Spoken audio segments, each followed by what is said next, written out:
Barnum Brown was, by all accounts, the best dinosaur collector who ever lived. He began his career here at AMNH in 1897, going out on expeditions to the American West, first in search of fossil mammals, but of course later with the dinosaur expeditions. He started as a field assistant and worked his way up to be curator in the Department of Vertebrate Paleontology, head of all the dinosaur collections. The majority of specimens that we have on display were collected by him. I mean, he was the one who collected the first Tyrannosaurus rex specimens.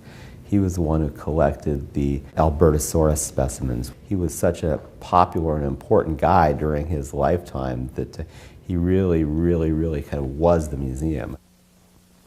Curator Barnum Brown has found and brought back many dinosaurs. Here is the head of the dreaded Tyrannosaurus, the skeleton of a pteranodon. We'd known for a long time, both Mark and I, that there were 13 boxes of documents and correspondence up in the archives of the Vertebrate Paleontology Department, and no one had ever written a comprehensive biography of Barnum before. We felt like, given that it was about a century after his discovery of Tyrannosaurus, it was the right time to celebrate his life. He happened to be born and grow up during the first bone rush out into the American West, led by O.C. Marsh at Yale and his arch rival E.D. Cope at the Philadelphia Academy of Sciences beginning in the 1870s. Barnum Brown collected a number of tyrannosaurs in the Hell Creek Formation in the first decade of the 20th century. A number of them weren't that complete, but they knew that there was this big hypercarnivore which was out there.